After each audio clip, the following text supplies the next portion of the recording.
Can I sing it?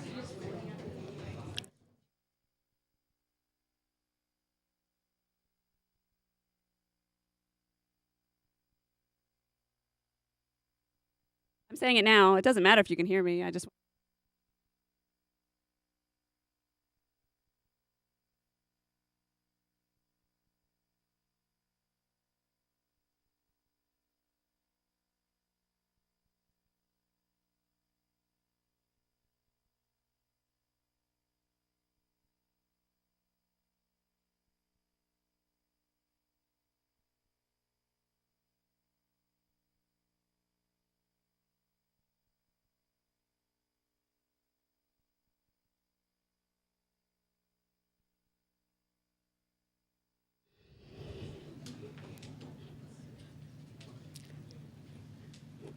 Hello, eighth graders of Tacoma Park Middle School. You are about to witness greatness. It is the 2017 Dramatic Arts semifinals. We only have a short period, so we're going to get rolling very soon, and we're going to go through quickly. And you are about to see some amazing performances. So, we're going to start with the serious category today, and the students you're going to see perform are Liu E. I left my pronunciation over there. Raquel Sklar, Colin Murphy, Annabelle Gorman, and Yamarie Saar. Let's hear it for the serious category.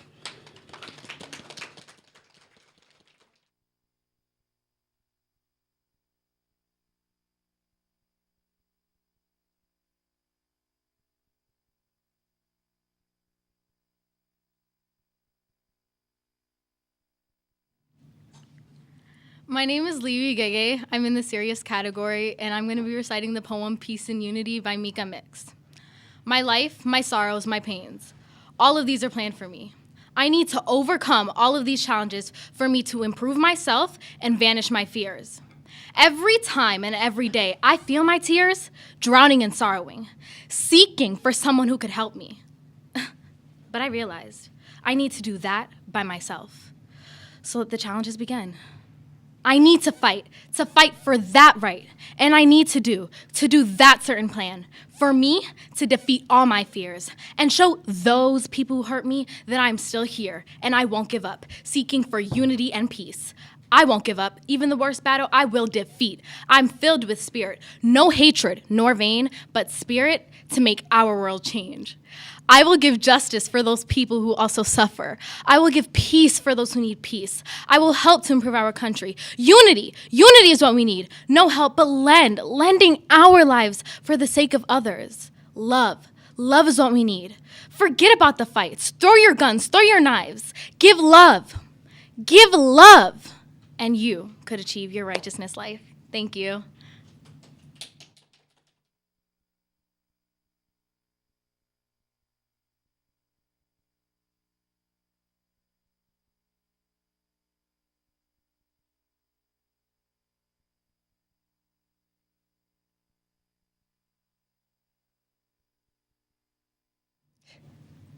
Hi, my name is Raquel Sklar, and I'll be reading reciting Lady Lazarus by Sylvia Plath. I had done it again. 1 year in every 10, I manage it. A sort of walking miracle in my skin. Bright as a Nazi lampshade, my right foot a paperweight, my face a featureless fine Jew linen. Peel off the napkin, oh my enemy, do I terrify?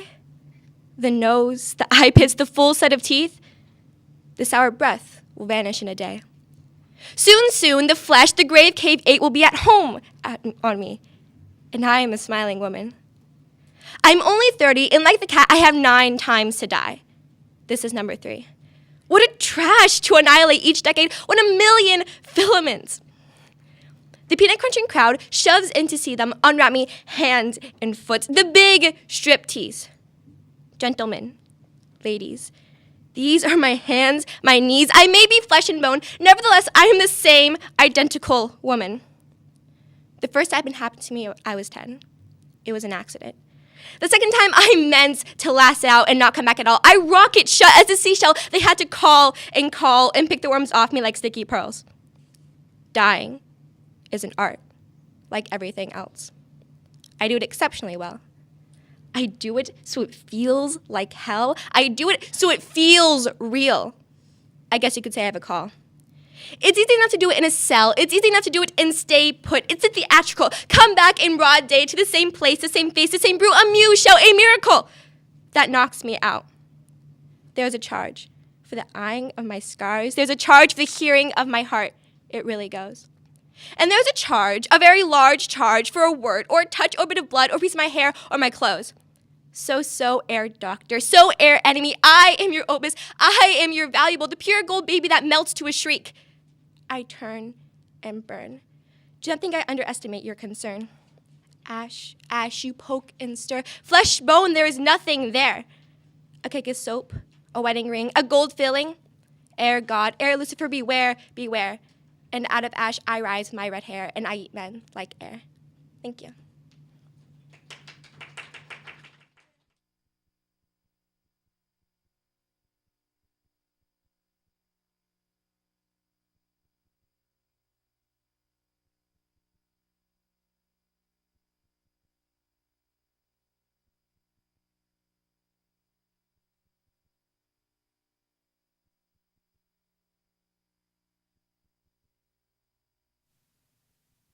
Hello, my name is Colin Murphy, and I will be performing Human Family by Maya Angelou.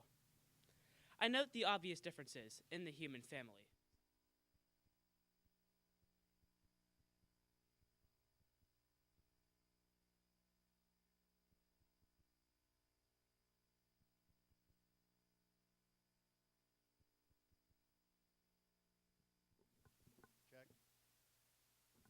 Nothing? Check.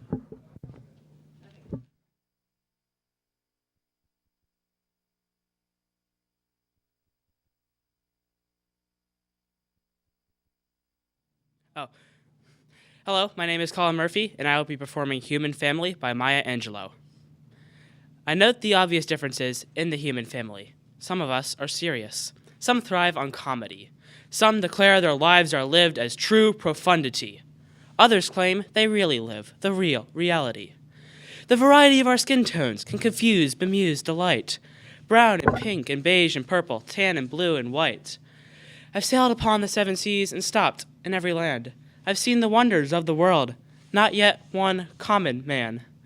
I know 10,000 women called Jane and Mary Jane, but I've not seen any two who really were the same. Mirror twins are different, although their features jibe, and lovers think quite different thoughts while lying side by side. We love and lose in China, we weep on England's moors, and laugh and moan in Guinea, and thrive on Spanish shores. We seek success in Finland, are born and die in Maine. In minor ways, we differ. In major, we're the same. I note the obvious differences between each sort and type, but we are more alike, my friends, than we are unalike. We are more alike, my friends, than we are unalike. We are more alike, my friends, than we are unalike. Thank you.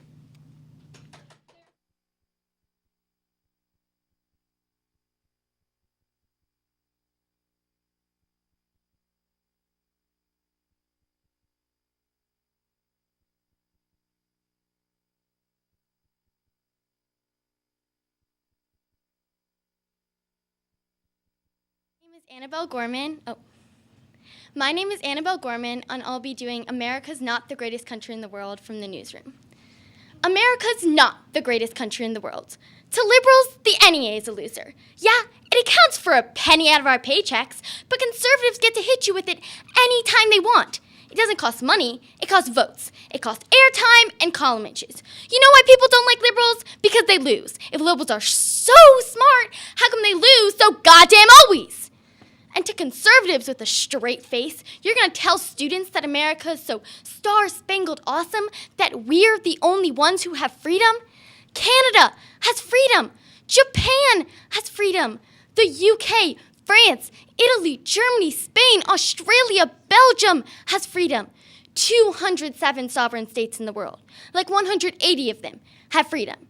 And you, sorority girl, yeah, just in case you accidentally wander into a voting booth one day, there are some things you should know. And one of them is that there was absolutely no evidence to support the statement that we're the greatest country in the world. We're 7th in literacy, 27th in math, 22nd in science, 49th in life expectancy, 178th in infant mortality, 3rd in median household income, number 4 in labor force, and number 4 in exports. We lead the world in only 3 categories: number of incarcerated citizens per capita, number of adults who believe angels are real, and defense spending, where we spend more than the next 26 countries combined, 25 of whom are allies. None of this is the fault of a 20-year-old college student, but you are nonetheless, without a doubt, a member of the worst, period, generation, period, ever, period. So when you ask what makes America the greatest country in the world, I don't know what you're talking about. Yosemite? We sure used to be. We stood up for what was right. We fought for moral reasons. We passed and struck down laws for moral reasons. We waged wars on poverty, not poor people. We sacrificed, we cared about our neighbors, we put our money where our mouths were, and we never beat our chest. We built great big things, made ungodly technological advances, explored the universe, cured diseases, and cultivated some of the world's greatest artists and the world's greatest economy. We reached for the stars, and we acted like men. We aspired to intelligence. We didn't belittle it. It didn't make us feel inferior. We didn't identify ourselves by who we voted for in the last election, and we didn't scare so easy. We were able to be all these things and do all these things because we were informed by great men who were revered. The first step in solving any problem is realizing there is one. America's not the greatest country in the world anymore. Thank you.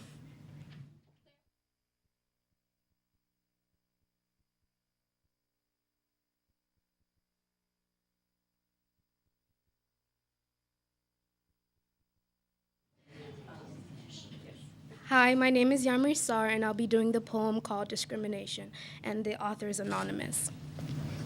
Discrimination. 5 syllables. More venomous than a rattlesnake bite, more painful than a teenage girl not getting her kiss goodnight.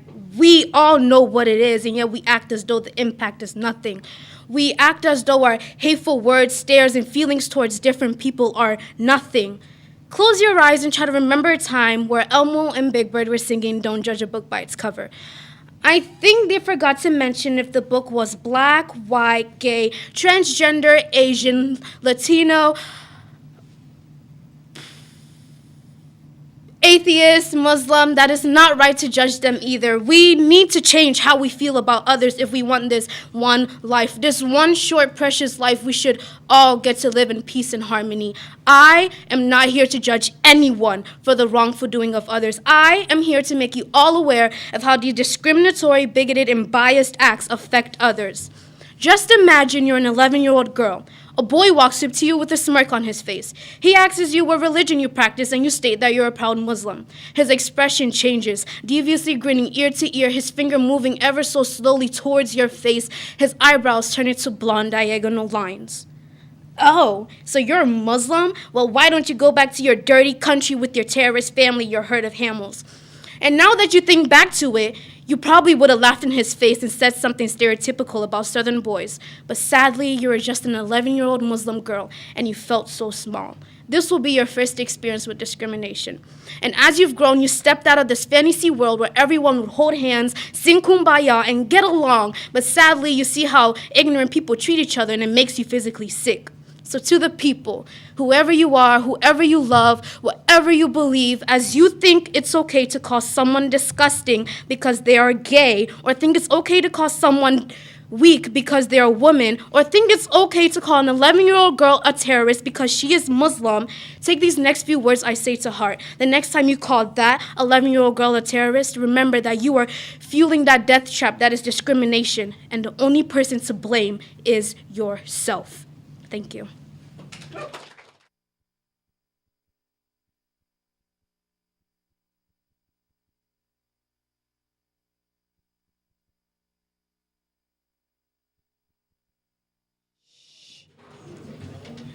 And that is why I'm glad I'm not a judge. Let's hear it for those serious performers. That was amazing. All right, continuing our awesomeness is our ESOL category. We're going to have Kirby Dossier, Edlouet Garadu, and Lul Bantuwalu. I'm not supposed to move.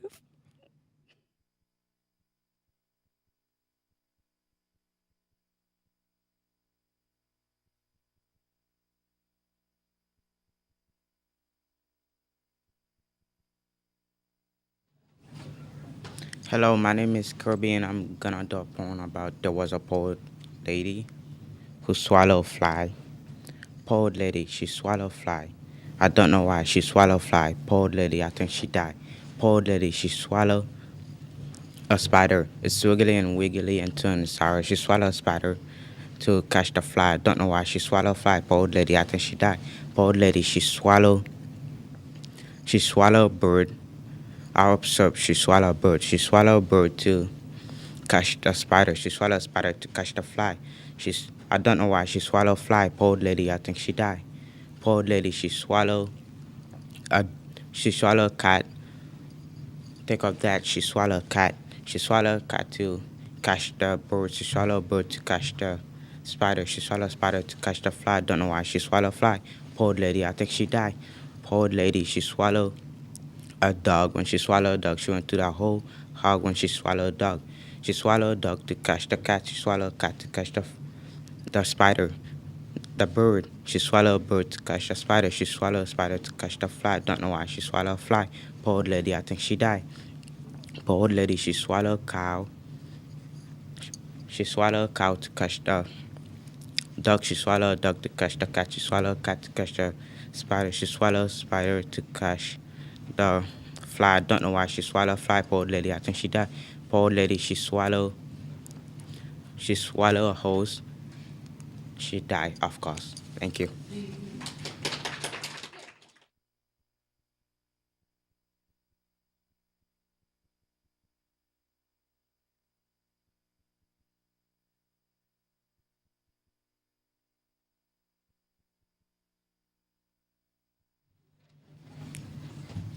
Hi, my name is Deloitte, and I'm reciting Voices by Lily Singh.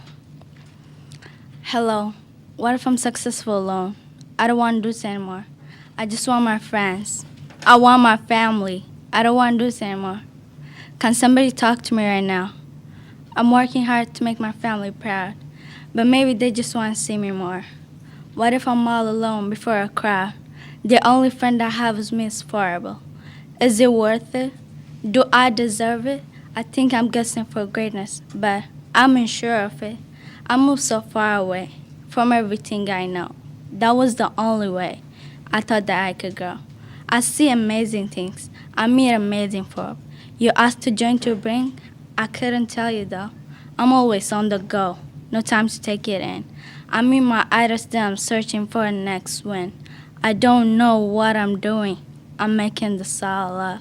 Was it howling true, or this is all luck? Do people love me for me, or do they love my style? If I didn't have all of that, would they have my back? I miss having conversation, I try, but it's hard to have patience when it's selfies before. Hi, like, can I take a selfie? No, hi, how are you? Yeah, for sure, uncle. It's nice to see you too. My choice make me lonely. I don't let people hold me. I'm addicted to success. Scared to get some rest. Killing myself slowly. Blaming nobody know me. And it took this bit to profess that I'm a mess. I don't know what I'm doing. I'm making this all up. God, give me a sign. I don't know what I'm doing. I'm making this all up. I'm a mess. Thank you.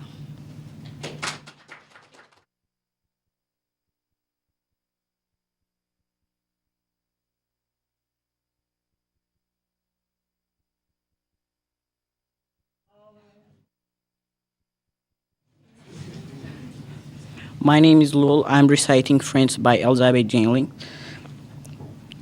I fear it's very wrong of me, and yet I must admit, when someone offers friendship, I want the whole of it. I don't want everybody else to share my friends with me. At least I want one special one who indisputably likes me much more than all the rest, who's always on my side, who never cares what others say, who lets me come and hide within the shadow in his house, it doesn't matter where, who lets me simply be myself, who's always, always there. Thanks.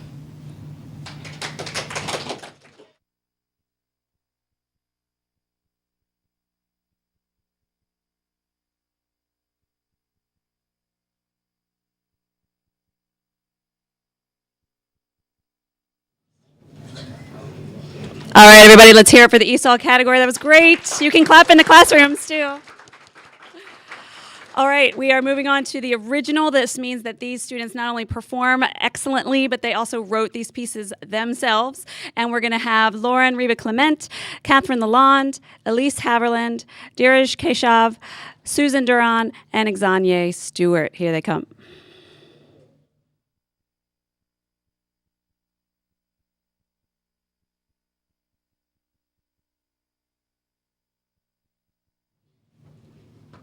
Hi, my name is Lauren Riva Clement. I'm going to be saying a poem that I wrote called The Divided State of America. Hard times in the USA. Our prospects get darker every day as 1% is brought up with food on a silver plate. Is war imminent, or is the U.S. already into it?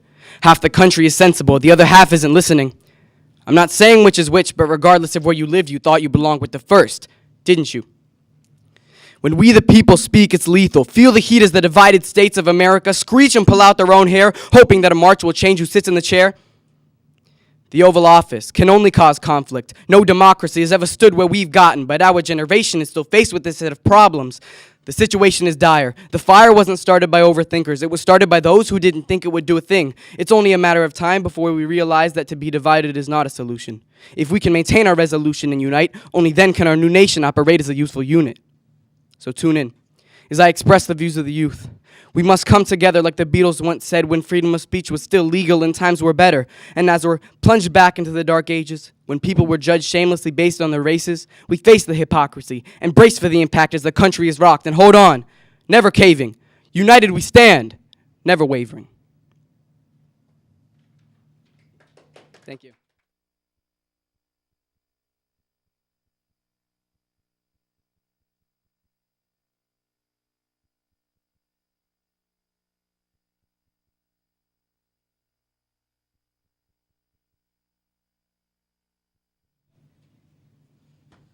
Hi, my name is Catherine Lalonde, and I'll be doing a piece I wrote called Nevertheless. We raise both hands, all 4 million of us. We raise our hands to hold our signs. We raise our heads to raise our voices, to speak together. We raise our fists to fight. We hold hands to support every person. We are a power. Together we are one voice, the voice of America. We stand together. We stand together for hours. We ask for change. We request a change. We make change. We will not stop. We are going to stand here. We will stand here and wait till you give us what we want. We are the future. No, you can't stop us. We challenge you. Go ahead. You can try. You can try to stop us. You can build a wall. We will tear it down. You can pollute the water. We will clean it up. You can shut the doors to our country. We will open them with arms spread wide. You can arrest us. You can force feed us. You can intimidate us. You can shoot us. But we will not stop. We will climb to the top. We will rise higher than before. We will not be quiet. We will not shut up. We are ready. We have our fists raised to fight. We have our voices raised to speak. We have our hands raised, holding signs. We have our hearts raised to love.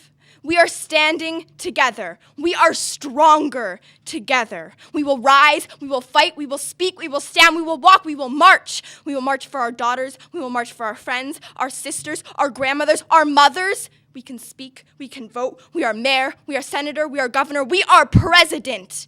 Here we are, diverse, kind, smart, individual, free, nasty. Yes, here we are. Watch out, Mr. President. Watch out, because here we come, and nothing will ever stop us. We will persist. Thank you.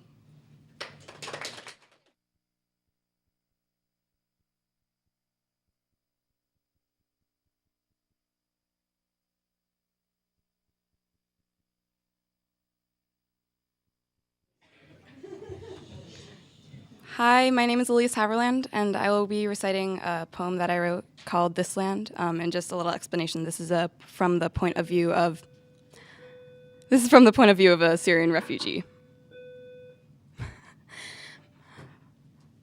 I scrounged and saved to come to this land of freedom and unity. But I get here to find that America isn't at all what I thought it to be. My plane touches down on the tarmac, and I think with glee, I'm finally here.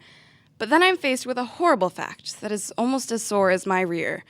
The pilot comes on as I'm just standing up and says with a nervous frown, "I'm afraid I can't let you off yet. I know it's an enormous letdown." So now I'm confused and slightly annoyed, and I think it's different in a different state. So I fly to Kentucky, which is much further in from the border, but I'm met with the same old fate. "You're to stay on board," the pilot says with a genuine look of pity. "Our president says you are no longer welcome. And so agrees his committee. I'm so terribly sorry, it's out of my hands, but this is going straight to the press. Lawyers are coming to help you get in, but be patient, it's a long process." I sit back in my seat, almost in tears. I cannot go back to my country. It was filled with war and famine and the poor, and I was never truly free. America, America, so stuck up and snotty. They don't welcome immigrants and refugees into the land of liberty. I'm in total despair when a light bulb goes off, and I think maybe I'm judging too fast. There are people trying to welcome me in, those who don't care about my past. The pilots look sorry to deliver the news, like they disagreed with the acts. Not everyone can hate the types of people this beautiful country attracts. I take out my phone and smile with joy as I see the paper's front page. A picture shows up of protesters, but none of their faces show rage. Where I'm from, a protest means bad things. One is either killed or arrested. But these people looked kind. They just stood their ground and peacefully protested. I go online and see the same thing all around the country. People protesting so that I can disembark and finally truly be free. In every place, there will be those people that never want to share, but their shouts are drowned out by the kind people that really truly care. Eventually, I did get off the plane, and I was met with such a kindness. People I had never met were so glad to see me out of this mess. We stand together, this is born here and not, in our country. Yeah, it's mine now too. And turn away from those unsupportive of us. And though it's tough, we pull through. I scrounged and saved to come to this land of freedom and unity, and I get here to find a place more kind than I ever thought it to be. Thank you.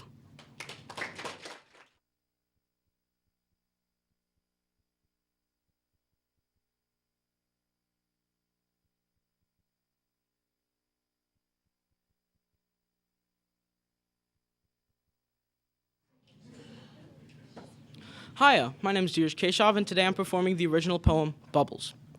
Unity. It is the fabric that ties us all together, the voice that commands we stand and fight, whether for worse or for better. But our unity isn't there. In truth, it never has been, but we will seek to cover it up and not to admit our gravest sin. Because that's the way we were all born and raised. A society of ignorance, fear, and hate that sees anything different as wrong or misplaced. We will isolate our people for the sake of unification. Do you see the problem? Our system is plagued, broken by an instilled instinct to push people away. And these problems start to pop up early on.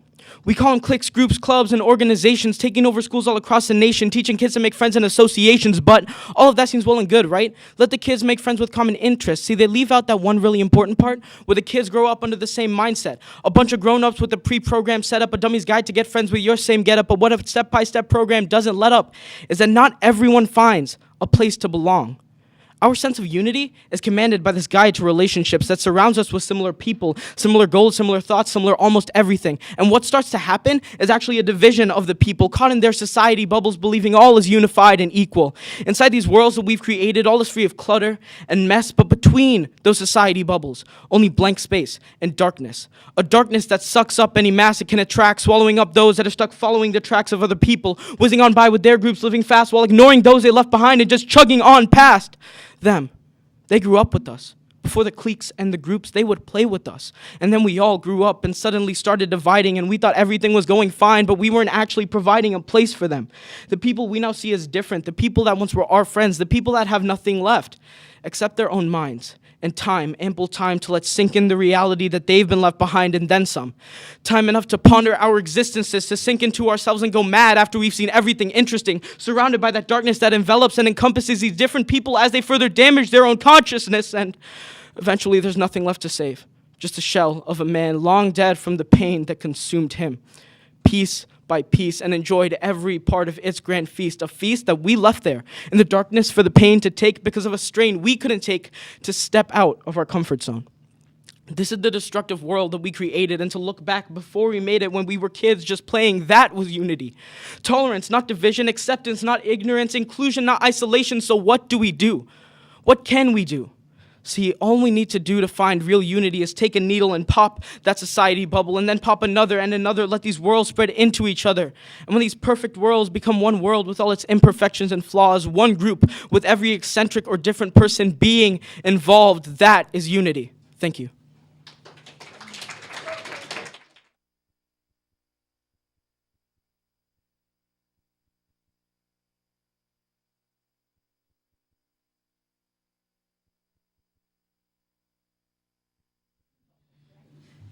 Hi, my name is Susan Duran, and I'm going to be performing a poem that I wrote called The Stars and the Sun.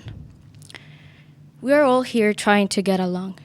Every day we share the stars and the sun. But we have ended up fighting over who's right or wrong. Come on, people, let's have some fun. Don't worry about race. Don't worry about space. If you think intelligence is about race, let me tell you, my friend, you're out of place. Come join the feast. Come fight for peace. Peace is a pill for you to go ahead and chill. Don't give up. We have dreams to fulfill. White, black, brown. What difference does it make if you're a lawyer or a clown? Either way, getting along should be a piece of cake. There's no need for a wall. There's no need for a fence. Does it really matter at all? Think about it. Does it make any sense? What will a wall really do? Divide people into categories? What is this? A zoo? Of course not. It'll make America great again, too. Sorry, but I think that's a fake story. We all have differences, and that's nothing to be ashamed of. Different people, different faces. Being such a diverse community is something to be proud of. Every day, we share the stars and the sun. We're either a daughter or a son. We share the moon and its light, and we share the air that we breathe. There's really no need to fight. Thank you.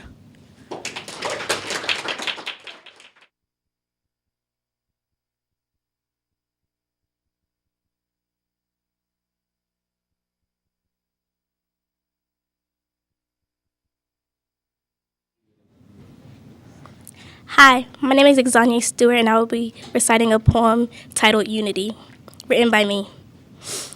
Pledge allegiance to the flag that neglects us. Honor a man who refuses to respect us. Emancipation, proclamation, please. The man just said that to save the nation.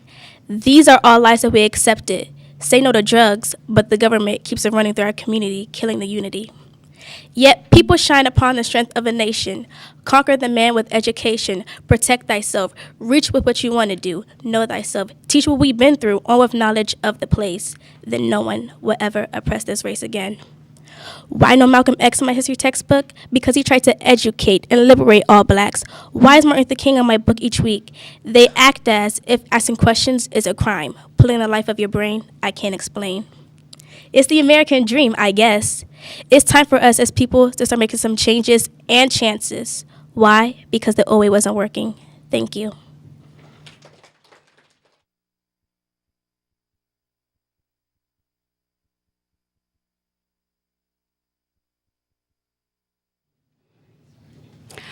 Let's hear it for those original writers and performers. I think we have something to say in this school. All right, well, so our final category should lighten the mood a little bit. It's the humorous category. And for our 8th grade finalists are Rajit Mukhopadhyay, Jeremy Kirk, Svetlana Semenova, Segev Berner Kadish, Shahryar Bayaz Gemi, and Mark Wagger.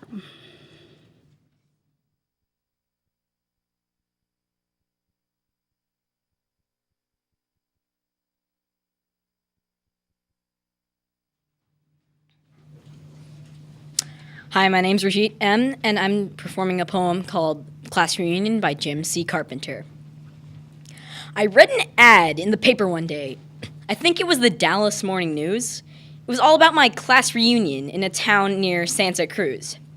Now, I tried to decide if I should go to meet my friends and peers and see how classmates from the past had aged in all these years.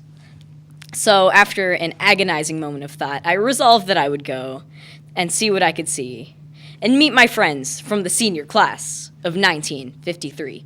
Has it really been that long?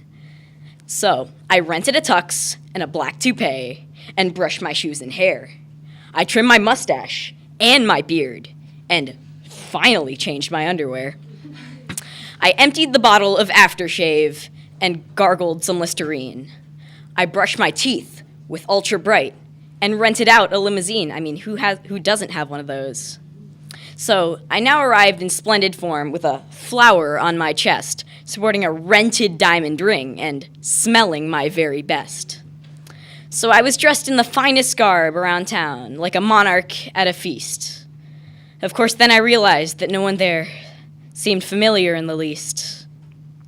Well, no one remembered me, and my heart dropped to the floor. Of course, I was in the class of 54. Thank you.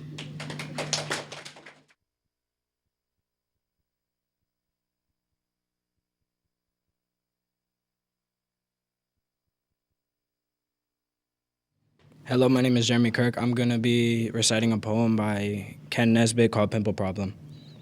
I had a little problem. It gave me quite a scare. I looked inside the mirror, see a pimple there. I knew my friends would notice. No, the pimple was enormous and growing on my nose. It was bigger than a button and redder than a rose. I knew my friends would notice. I knew that they would stare. I figured they would laugh at me to see a pimple there. So that's when I decided. I grabbed a pen and drew on it 2 little eyes, a mouth, ears, a mustache, and a beard to make my pimple obvious and wonderful and weird. My drawing was a hit, a winner with every friend. Now drawing on your pimple is our new hottest fashion trend. Thank you.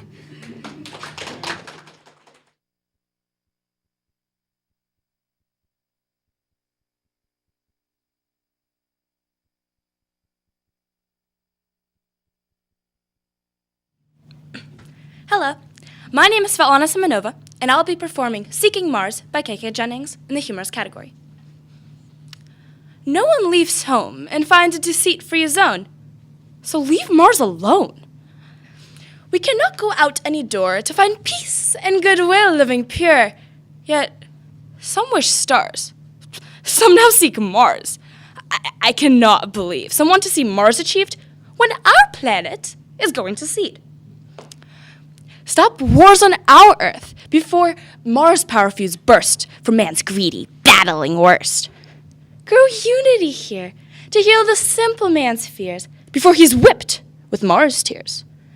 Fix our planet Earth before seeking Mars at other to cruelly smother. Or, better yet, corrupt ones, leave. Please seek Mars immediately with good bye-byes from me. Do not correspond or report all going-ons. Just remain Mars gone. Thank you.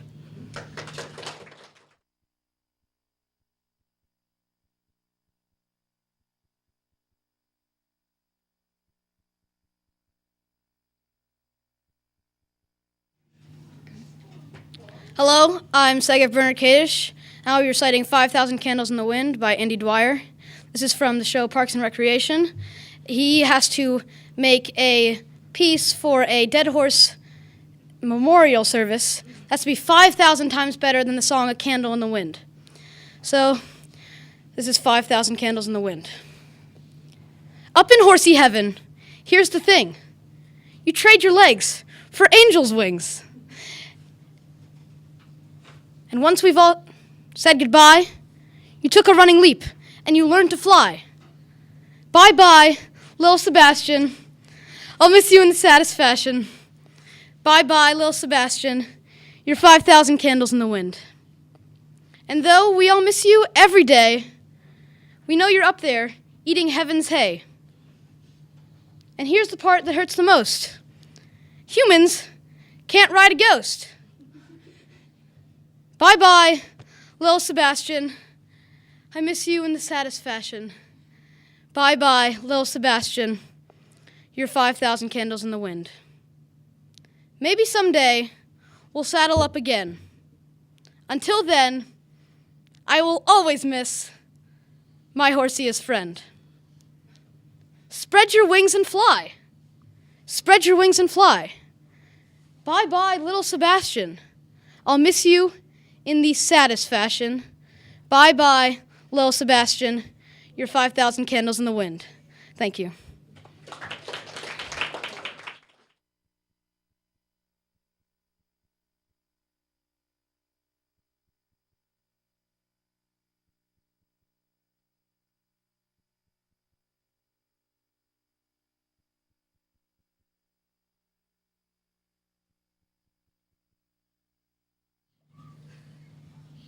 Hello, I am Shahryar Vazgami, and I am reciting a Kevin Hart Saturday Night Live monologue. So I moved into this new neighborhood recently, and I realized I'm living around a lot of wildlife. I have coyotes, rattlesnakes, mountain lions, wild spiders, and I now have a raccoon problem. Not raccoons, no, just one raccoon who's ruining my life. Here's how we met. I'm sitting in my living room, and there's a screen door. So I can see my backyard through the screen door. And this raccoon comes up to the screen door, but not like a raccoon should. He doesn't come up crawling. He just comes up strolling like, hey, I'm having a good time. He starts looking inside the house, and then he laughs at me when he sees me. He's like, and then he puts his hand on the glass, and he starts looking around inside like he's about to steal something. And then he starts jiggling the lock. And then when he sees he can't get in, he shoots at me twice.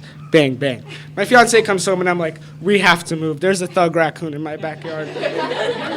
He came up to the door, okay, put his hand on the glass, he jiggled the lock, and then he shot at me twice. And then she's like, why do you lie? Like, what do you get out of this? And I'm like, no. See, here's the thing. This is why I don't like to take out the trash. Understand something. For me to take out the trash, I have to go through my driveway. It's real dark in my driveway because there's no lights in my driveway. And there's no lights in my driveway because I thought the contractors were trying to take advantage of me because they knew I had money. They were like, Mr. Hart, gets real dark in this driveway at night. Want us to put in some lights? And I'm like, it's a driveway. You drive in, you drive out. The heck I need lights for? And I was so wrong because it's really scary. And so I told my fiance, we're going to make our son do it, okay? He's a man. It's about time that he starts taking responsibility in this house. 7 years old, he doesn't do enough. I go up to him late at night, and I'm like, boy, get up, get the trash out. As a matter of fact, didn't I tell you to get the trash out? And that's a complete lie. I never said that. But he's sitting there like, no, you didn't say that. You calling me a liar? He gets up, he goes down to the garage, I come with him, and the first thing he says is, Dad, it's real dark out there, can you come with me? And I'm like, no, it's not gonna happen. This is your journey, it's about you becoming a man. It has nothing to do with me. So he starts walking out with the trash, and I can tell he's scared, he's looking around like this. He drops the trash in the trash can, and out of nowhere, he starts sprinting back. And he's really scared. And I'm really scared because I don't know what he's sprinting from. What he's sprinting from is gonna determine whether or not I open the door for him to save him when he gets back. You know, if it's a raccoon, I'll be like, yeah, come on in, I'll just kick the raccoon. If it's a mountain lion, no, I'm just gonna put your hand on the glass, I love you, bye. It was nothing, I let him in. My fiance though, she got really mad. She was like, if that was a mountain lion, would you save me? And I'm like, no. You go into a mountain lion attack, you're not coming out the same way, even if you survive. I don't know if I want to be with the woman who survives a mountain lion attack. And then she's like, I would save you from a mountain lion attack. And I'm like, I really don't care. So now there's one less person to save me from a mountain lion attack, and I have a lot of wildlife problems. So let's unite and help me with this raccoon and this mountain lion. Thank you.